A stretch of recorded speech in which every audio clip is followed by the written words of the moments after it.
Sorry, what was that, Jim? You can go to 11? 11, okay. You can go to 11 on the story. Okay.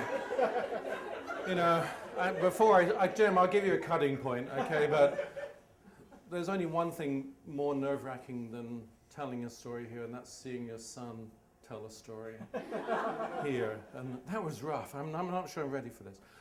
Okay, my story is about my slippers. I got a new pair of slippers for Christmas this year.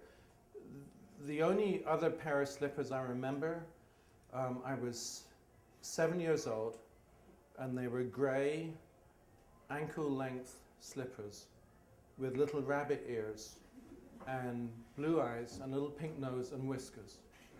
And I loved them. I loved them so much I used to sleep with them, like cuddly toys. I actually only slept with the right one because I'm right-handed. I didn't really trust the left one that well. It kind of looked at me funny. And my wife's left-handed, so she knows what I mean about left-handed things.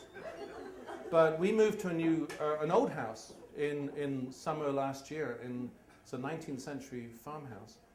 And one thing we found in November is it's very cold. It didn't have great central heating. It had electric baseboard heating. And as fast as my son and I could go around and turn them on, my wife was following behind and turning them off again, suggesting we just burn dollar bills, it would be cheaper. And so it was a very cold house. So when Christmas was coming, she said, "What would you like for Christmas?" I said, "You know, I'd like a pair of slippers. I haven't had a pair of slippers for like 50 years, but this would be good." And so Christmas Day came, and I got a pair of slippers from LLB, and they were lovely. They were brown leather, and they were lined with, I hope, faux sheepskin. But they were so snug. It's like someone just gave you a hug when you put them on. And within days, they were indispensable. Most of our house is carpeted, but the kitchen area is all slate. And in the past, it had been agony trying to get across it because it was so cold. But now I would just look for my slippers. I'd get to the edge of the kitchen. I'd go, "Where are my slippers? I need my slippers before I can go to the sink. I can't put the kettle on until I get my slippers." So I'd get my slippers, and I would go and I'd do my stuff, and I'd come back, "Oh, I love my slippers. They're so good." Until last Monday. The faux snowstorm. The one that made people cancel their Oscar parties. So I get up on Monday morning, and I look out the storm door, and I see three, that's what we call them in Canada, storm doors. Like the glass bit, not the, you know. I see 3 parcels from UPS, and I'm sure lots of you are the same. I still look at UPS like Santa Claus. It's like, someone brought me presents. This is so great. Even if I just paid through the nose for something on Amazon, you know, there's still presents sitting outside. So we have 5 concrete steps down from the kitchen to the driveway. And I take 1 step. And this is where the regret comes in, because they're not called slippers because they slip on nice. They're called slippers because they have no tread on them. I needed grippers.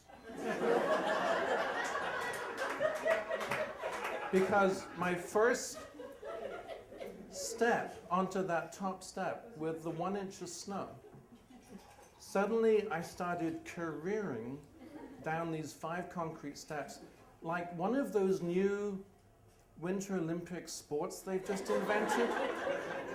You know, where they do all this weird stuff and you go, "Hey, 10.0, fantastic, you win," you know.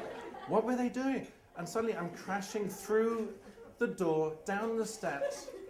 The door hits me in the face. I end up on the ground, and the dog, who's watching from upstairs, and the door's half closing now, walks down, looks at me, licks me on the face and says, "Are you okay?" And I go, I'm fine.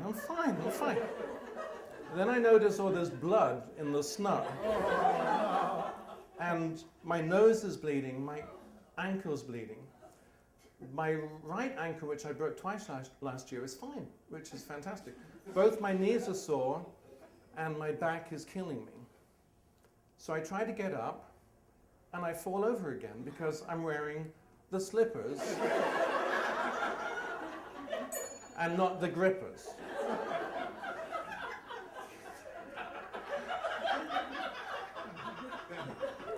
So I have to take them off in the snow in order to get some purchase to try and get back in the house again. And the dog then starts eating the snow with the blood on it, thinking, protein. Your cat and my dog, you know. I get back in the house. I get a big blanket.